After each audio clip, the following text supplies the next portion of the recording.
My name is Mary Alice Sosi, and I am the program planner for the oral history program under the Center for Southwest Research. So I started this job in January of 2012.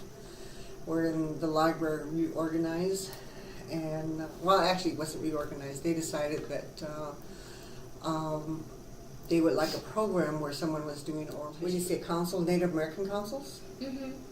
Well, the oral history that I'm doing is pretty much pertaining to UNM, mm-hmm. and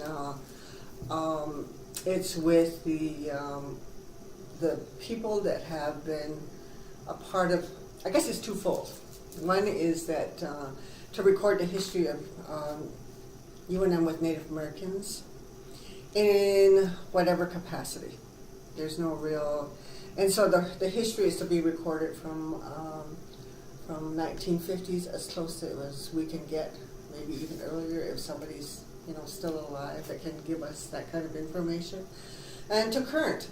And these people can be students, they can be alumni, they can be people that have worked with Native Americans, and they can be people that were very good at or have creative programs, so it's all different aspects.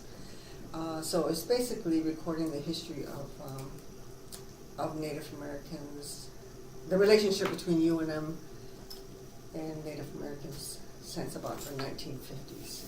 So as far as how the councils will use it and how it would be used in management, I think that there's several things here that we're trying to do. Number one is basically have this available.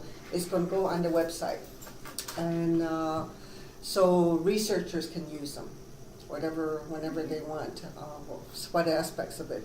But we're hoping that the researchers will be, it can be community members, can be tribal members, can be high school members, it can be international researchers, that. So it's all, aspects. So it's not like, it's going to be available to anybody. Okay. And I think that that's really, really positive in that way. That's wonderful. I should everybody gets affiliated with that. I know there's a boarding school. I think it was a boarding school where they did all this kind of research on it. There's the American Indian Oral History. So there's really, specific areas that people can do. And I went to the oral history conference. It was fascinating to me, the amount of oral history that was being done, both academically and in fact, I remember one of the professor, he wasn't really a professor, maybe he wasn't, anyway, he was at maybe like something like CNM. And part of his class was for the students to do oral history. And that basically was to interview someone in their family. And what was really interesting to him was through this method where students are just going out and interviewing someone in their family. And one of the students had no idea that her grandmother used to be a wrestler. See what I mean? There's like these hidden things that you have no idea that's there. And so she ended up interviewing her grandmother, who was really in the forerunner of a lot of things, a lot of women. She was out there wrestling. And then the other thing that was really interesting to him was through this oral history, the byproducts of learning that comes out of it.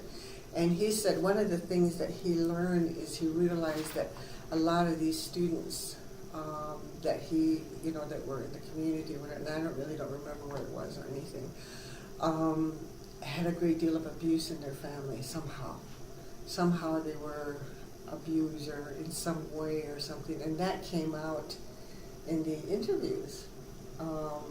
And so he said he had to be very careful, how he used these, because you can't just at that point, he was just using it as a class project, and he was talking about how he, just likes it.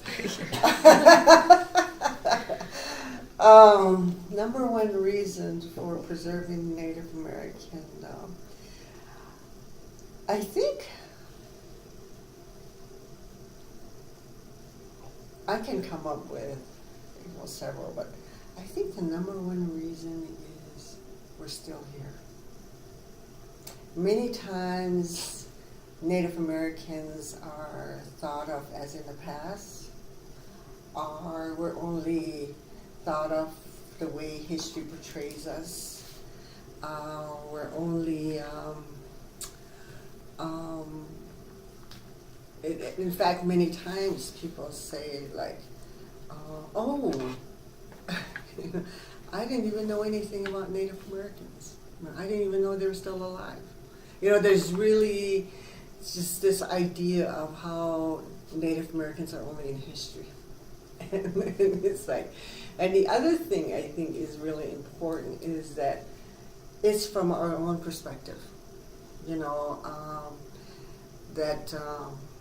That this is being told, or that oral history is, we can do it in, if other people want to do programs in oral history, they can really go into even just the history itself, like if somebody did, like the Long Walk. There's been a lot of Native Americans that had in their history the Long Walk, but it's all from the other side. How and why Native Americans were just awful and they were whatever, and they had to be gathered and put in a reservoir, whatever. It's not a textbook point of view. It's more personal. It's more personal. It's Yeah. us. It's saying we're still here.